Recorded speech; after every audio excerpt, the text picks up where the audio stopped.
We're just haven't actually got started yet. I think everybody's taking this as a vacation. It's actually a holiday weekend. At this time, let's open up with prayer. Dear Lord, thank you for all that you do for us. Thank you for the veterans, their service, and their sacrifice as we honor them during this weekend. Lord, be with their families, be with the veterans themselves and all that they do and all their struggles. Lord, be with the church as we're moving in a new direction. Lord, guide us with your wisdom. Guide us with your grace. Lord, be with us as we study your word, open our minds and our hearts to it so we can understand its message to us. In your Son's name I pray, amen. So we finished up 2 Corinthians 9:9 last time, and that is where he quoted Psalms 11:9. I'm saying 111:9, where he said, "He has scattered abroad his gifts to the poor, and his righteousness endures forever." We also looked at Matthew 6:1-4, where Jesus talks about how to give alms to the poor, and that helping the poor, especially the poor widows, was something that was ingrained in the Jewish religion. Jewish culture was not part of the overall Greek and Roman culture. And it was used as a sign of right relationship to God to be able to give to the poor. And that charity came from God. We'll start now with 9:10. Dennis, 9:10, please. Now he who supplies seed to the sower and grateful food will also supply and increase your store of seed and enlarge the pockets of your precious things. So who is he? Now he who supplies, who is he? God. God is the one that provides the seed, provides the harvest, provides the crop. Was Paul talking about a physical crop here? What kind of crop was he talking about? People, yeah. He was talking about people, particularly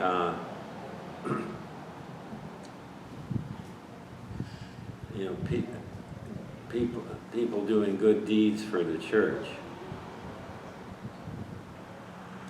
And he's been using a agriculture metaphor of the sower.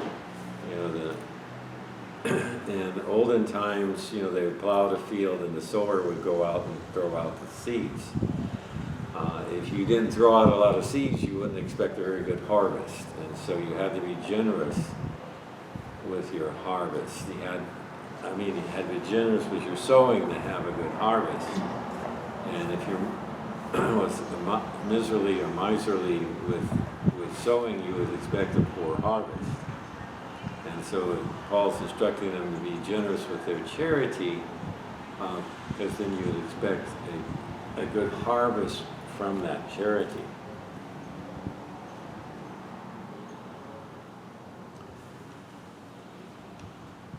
Another way of saying it is that the rich get richer and the misers get poorer. What do they get richer in? Is it necessarily wealth, material things? Spiritual things, right. We're about coming up to the holiday season. It's going to be almost certainly a classical show on the TV that deals with this. So this is your GT question. What show am I talking about? Christmas Carol. Yes. I think you probably said it too. The Christmas Carol. So it's basically Dickens' story of a rich miser versus his employee, Silas Marner, and the difference that they had. Ebenezer Scrooge, where we now have the word Scrooge in our language, was held on to his cash, was spiritually poor, and his poorly paid employee was very rich spiritually. And so it's a lot of our actually English literature actually derives somewhat from the Bible. And so this is Dickinson's retelling of how being spiritually generous leads you to receive more. Another way of saying that is, if you have a closed hand, can you receive things? No. And so you can't. Join us anywhere. We got plenty of room. People are taking vacation. And so we're on 9:10 and talking about Christmas Carol. And so that's a classic. I will certainly will see several versions of it on the TV this coming season, but it talks specifically about what we're dealing with, what Paul's trying to talk about now. If you're generous, you're likely to receive a lot. It might not be wealth, but it'll be spiritual wealth. And what's the trouble with somebody that's a miser when it comes to wealth?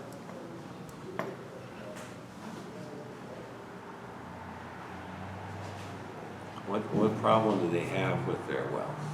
Keeping it. They value worldly wealth. Yeah, are they happy with it? No, they want more. They want more, exactly. Most people like that are never really happy with what they have because they want more. Somebody always has something more than them. Even somebody very, very rich like Gates or some other people, somebody has something they don't have. And I'm not saying that Mr. Gates is a miser, I'm just using an example of somebody very rich. But most of them, my son's, as you might know, an attorney, and he deals with trust and wills, and he says the most unhappy people he deals with are the ones that have the most money and have the hardest time with their children because they always seem to want more and have trouble dealing with that.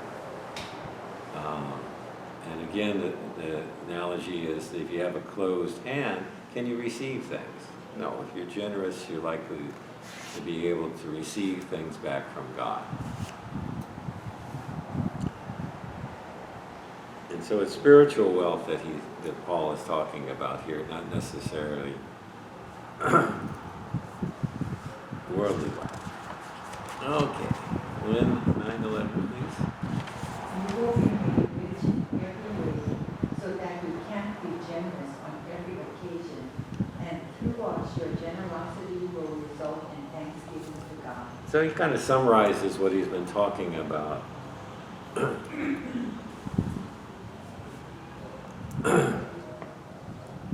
Up until this point, you will be made rich in every way so you can be generous.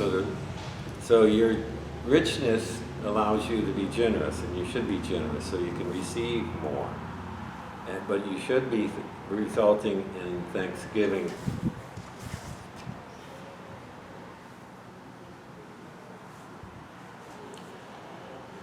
And the thanksgiving should be to God.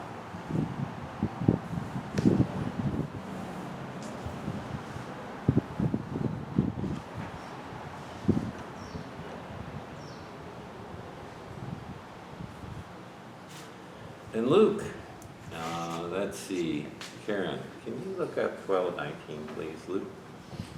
I'm going to have you read a few passages past that, but look up 12:19. Luke 12:19. Yep, Luke 12:19.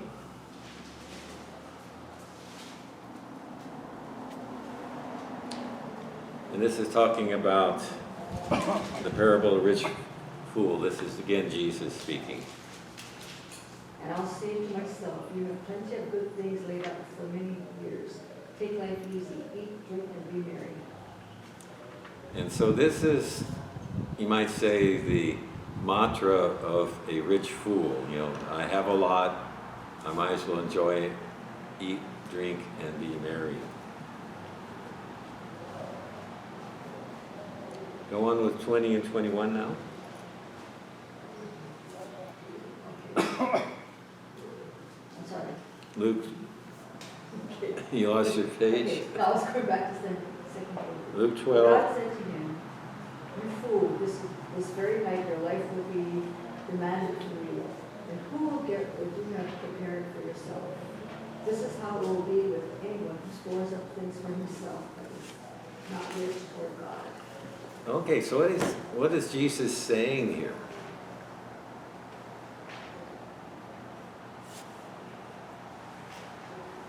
I don't think he's saying that not to get rich or not to get worldly goods, but it's how you deal with them. How does he recommend us dealing with them? You should share it. You should share it, right? And so the problem is not obtaining or getting wealth, is how you deal with it. And he's saying to be generous. Now, earlier on, Paul was not saying that we need to give everything away. We should give enough that we feel comfortable with giving it. But being generous allows us to receive further blessings from God. Because you might say we never know when we're going to be called. You know, things like that happen sometimes suddenly, and it makes no sense. One of our favorite shows that my wife and I like, one of these realities, is called The Survivor. And we always laugh when one of them is voted off and they have advantage still in their pocket and they didn't use it, might have saved it. And so that's the same point. You know, you need to use what you have. You need to be generous, but if you don't actually do a good job with it, you're going to lose it. Does that make sense? I have a question. Yeah. If you're not born again and you're generous with your wealth, I know it's not treasures in heaven, right? It's only if you're born again, right, that it's the treasures in heaven, Yes. right? Yeah. So if I got your question, if you are born again and generous, you're storing up treasures in heaven. The answer is yes. If you're not born again and you're being generous, well, that might make you feel good. And that's not a bad thing, but you're not really storing up any treasures in heaven. And hopefully, if you are that mindset, that sooner or later somebody will help you see where you need to be with the gospel. So you're not only talking about money, you're also talking about good deeds. That's exactly right. It's not just money, but it's good deeds. So You know, not all of us have wealth in the sense of material wealth to be able to be generous with, but all of us have some spiritual gifts that are given us that we should share. Hoarding our spiritual gifts is the same as hoarding our money. And so we have a spiritual gift, and everybody's going to be encouraged to use them now that we're going to be moving into a new church. That is the same thing. It's, the wealth that Paul is often talking about is not necessarily material wealth, but it is spiritual wealth. So if you might say somebody that's not necessarily very wealthy in the way that the world looks at, but wealthy spiritual, sharing those gifts is also storing up treasures in heaven.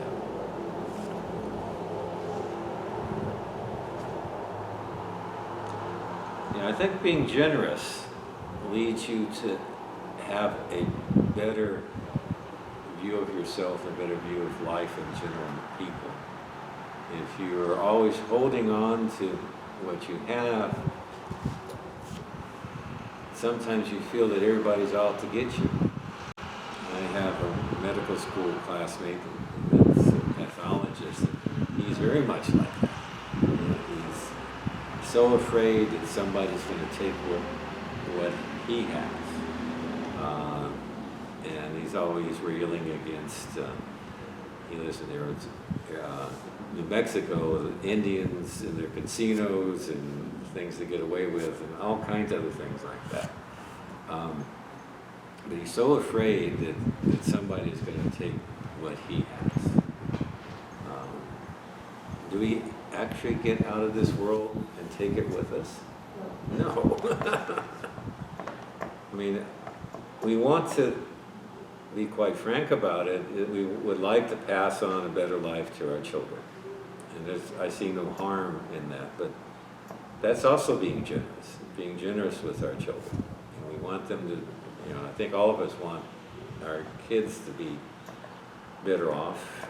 We'd love them not to make the same mistakes we do, but they do anyhow. But we do want them to be better.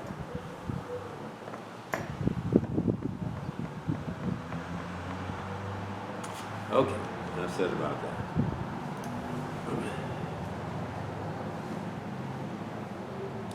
So ultimately, God is generous in giving people wealth so they may be generous to others.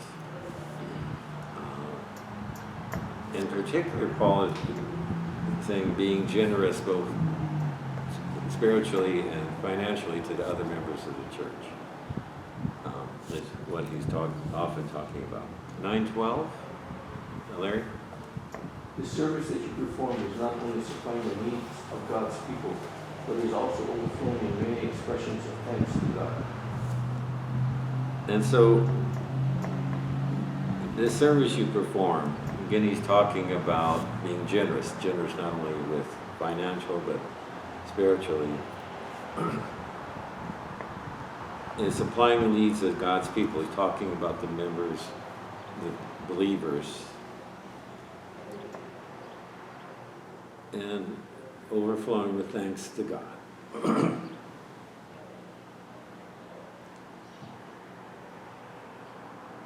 So the Corinthian church, sometimes earlier commentators thought everybody in the early Christian church was very poor, but it's obviously not the case. You know, there is, especially in the Corinthian church, there's some people that have money,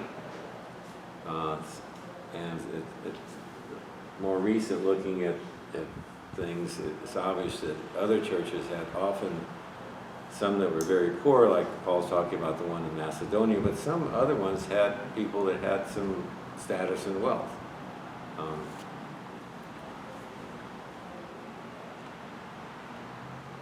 But what was Paul's instructions about the people that had that wealth, whether spiritual or financial? What was the purpose of that wealth?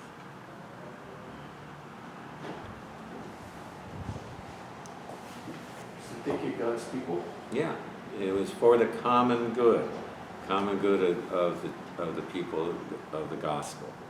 And so whether it was financial wealth or spiritual wealth, it was to be used for the common good of the people, not for yourself. And so that's what it was supposed to be used for.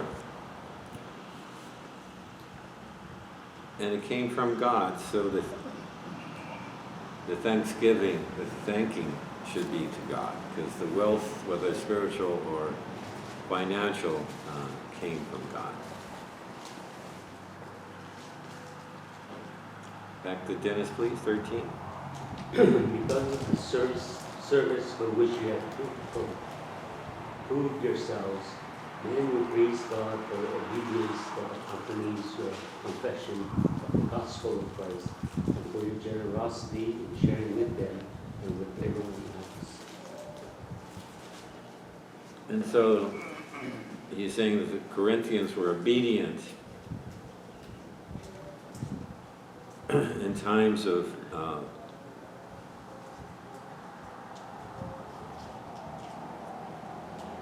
and so they had proved themselves. You know, the Jewish thought was by helping the poor, it showed your right relationship to God. And so this carries on through here by being obedient with this sharing, this generosity, this charity that he's been talking about. It proves our relationship is correct with God.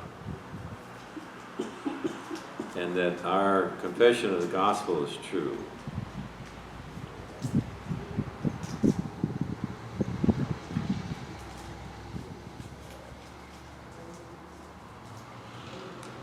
And this sharing shows the affirmation of the gospel of Christ.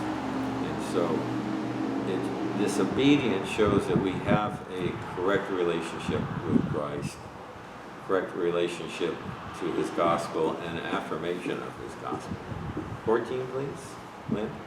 And in their prayers for you, their hearts will go out to you because of the surpassing grace God has given you. And again, thanks to God.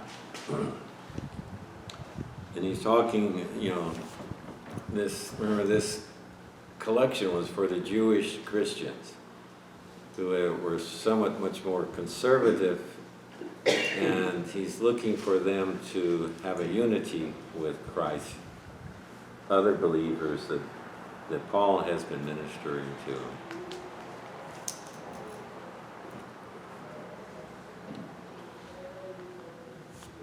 Remember the Greco-Romans felt that somebody that was destitute, poor, the Greek word that we translate as poor means destitute, having nothing, having praise from them was worthless.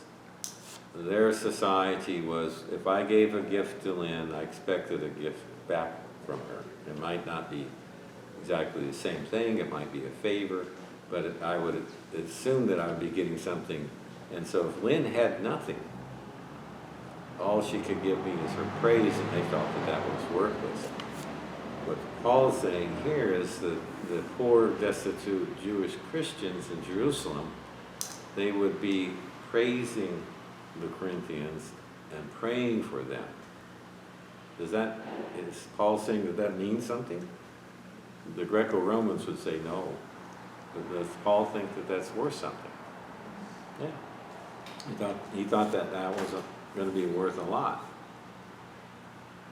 Because what do we pray? We'll end up, I'm sure, praying it during a service for Al and Debbie and others that need their healing hand. We believe that those prayers mean something.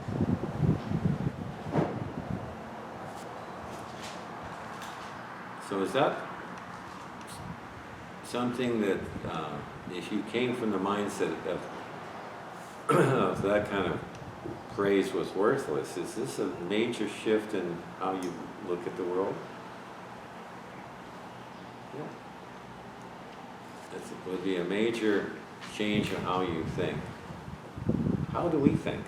Do we think the praise and thank yous that we get from helping people that are less than us isn't worth anything? It's worth everything because they've been saved. Yeah. That's the most important thing. Mm-hmm. So I think we're more, they say we're not a Christian nation, and that's, in some ways that's true, but I think a lot of the underlying Western and some other societies' thoughts leads more of this kind of behavior, that we feel that a certain amount of charity, things being done for the common good, is something that's praiseworthy, and while you might not get something back in the sense of a favor or a gift in return, that helping the common good helps all of us. Now, not everybody agrees with that, of course, but I think the underlying thought, that's why we have, public schools, that's why we have a lot of the things that we do for the common good, the Social Security, helping people that are disabled. all that comes back to this thought that helping others that have less is something worthwhile. And the Christian view is worthwhile showing our right relationship with God. I think everybody should have an attitude of gratefulness. Mm-hmm. And expressing that to someone else is uplifting, not only for the person receiving the thank you, but I think it's also good for the person that's giving it too. I agree with that wholly.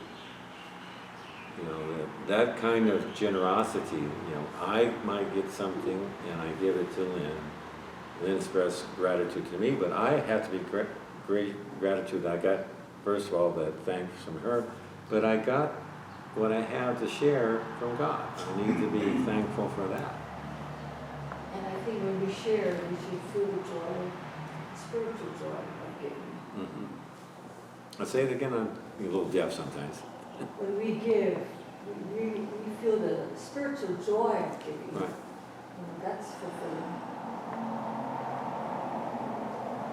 We need to teach the younger generation, to have this spirit of gratefulness, because things come so easy. They forget to thank others. I can't disagree with that. The other side of the coin of being generous, to me, is our basic faith, which is forgiveness.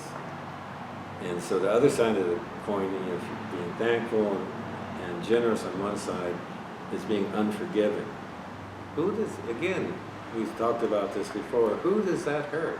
If I'm mad at Karen about something and I won't forgive her for whatever she did, I'm just using an example, of course, who does that really hurt? It hurts me. And so in my business, I've seen that many, many times that somebody is been harmed or had somebody say something or something, and they can't forgive them, and that ends up hurting them a whole lot more than the other person. That doesn't mean if Karen did something criminal to me that I should not let society take care of that. I think that's where people get that confused. I can forgive her for that act that she did to me, but society has to then, take care of whatever that was. And so I think that's where sometimes people get confused about Christian forgiveness. You hear people say, I forgive that person, but I can't forget what happened. Is that true for you? I'm sorry. That is kind of a mantra among the male Belchers, is women forgive, but they never forget. So I couldn't help from laughing. So that's why I've always told my brothers, just take responsibility. It's always your fault, no matter what it is, and you just move on. So what do you think that means, that you forgive but you never forget? What do you think that means? I don't think that's true forgiveness. I don't think that's true forgiveness either. I agree with that. And so, true forgiveness, to me, I wipe the slate clean. But it's hard for us to forget. Why do you think that's the case? Because we're humans. Because we're humans. And suddenly I hate to say it this way, but I think we're somewhat conditioned to be like that.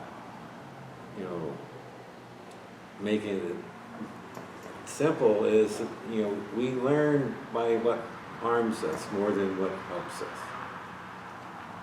The old story is is burning yourself. You learn not to touch something hot when you're young by touching something hot, not so much your parents telling you not to touch that.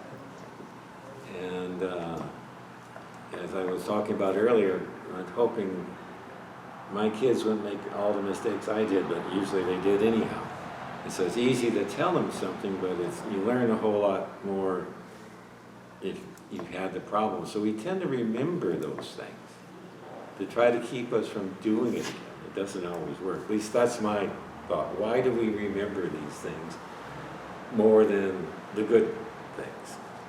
I think it's partly survival in that we remember not to do these things because they're harmful to us. Doesn't make it easy to forgive, though, sometimes. And so going back to Lynn, if she's generous with her grandkids and they don't say thank you, that's because it's easier to take something like that and you tend to forget it quicker than if grandma whacked me or punished me for something. They'll probably remember that better. I'm not saying that you whack your kids. None of us, I think, really deal with it that way anymore. But does that make sense? We tend to remember those things. So I think it's really hard for us, even though we forgive people, to forget what happened. I think it all depends on the situation too, because if somebody stole something from you and they continue to steal from other people, you can't forget that, because every time they're around you, you need to watch your stuff, you know. Right. And so that's the lesson. my wife's a treasurer, and if all of a sudden, we absconded with all the money, and she asked for forgiveness, we probably should forgive her. But we shouldn't forget and let her be treasurer anymore. I don't know if that's the best way I could say it, that Karen is right. We might forgive somebody the circumstances, and the best thing we can do from that person, to my point of view, is not put them in a situation where they're tempted again. And so that they will not be a stumbling block for them. So if somebody we know stole something, we should not put them in a situation where they would be tempted to steal again. And so, if somebody's like that, you want to make sure where your purse is and things like that. I mean, the same thing if the person is a liar. We cannot always trust them. We cannot forget, We can't take their word for it. Well, yeah. So. Yeah, but even the boy who cried wolf told the truth once. Right. I have a family member that cannot admit not knowing something, so that person tends to confabulate things. And so all the family knows that if that person says something, that we need a collaborative person or to confirm that what that person says, because that person just cannot admit that they don't know something. And it's kind of funny, because even that person's children know, they'll go to, it's actually my wife's, go to my wife and confirm that whatever that person said was true about the family history or not. And she just cannot admit that she doesn't know something. It's kind of funny. And so if you know somebody like that, you have to confirm things. And that's somewhat, our Western thought too, that we confirm, that's a scientific method. We confirm that something is true, not just because Dr. Belcher says that, taking this medicine is going to help this. It's actually, there's something that confirms all that. Okay, let's finish up with 15. Thanks be to God for His indescribable gift. So this is a note of confidence, that what he's been talking about is the Corinthians will collect this gift, this collection he wants to go. Okay, so my GT class, did it work or not? Do we know if it worked or not? Larry, Romans 15, 26 to 27, please. Romans chapter 15, verses 26 to 27.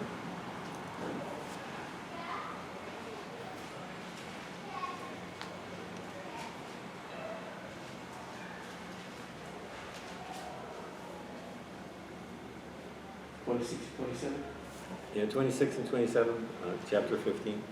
For Macedonia and Achaia, we were pleased to make a contribution to the poor among the saints of Jerusalem. They were pleased to do it, and indeed they owed it to them. For if the Gentiles had shared in the Jews' spiritual blessing, they owed to the Jews to share with them the material blessings. Okay, so in Romans, which he wrote after what happened in Corinthians, he was writing a letter to the Romans, was written before he left to go to Jerusalem with the collection. So if you read the next few verses, he talks about he's going to want to visit them, they want to go on to Spain. But it's clear here that they actually did have quite a collection for him to take. And we know from Acts that he would go on and take the collection to Jerusalem. The Jewish Christians there would accept the collection, and then you get into some other troubles and end up being arrested and sent to Rome. We're not exactly sure what happened then.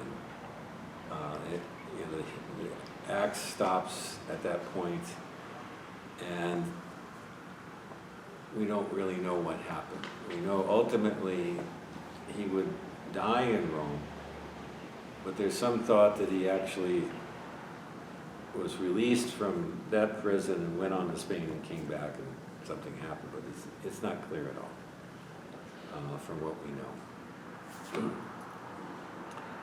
So this ends this section.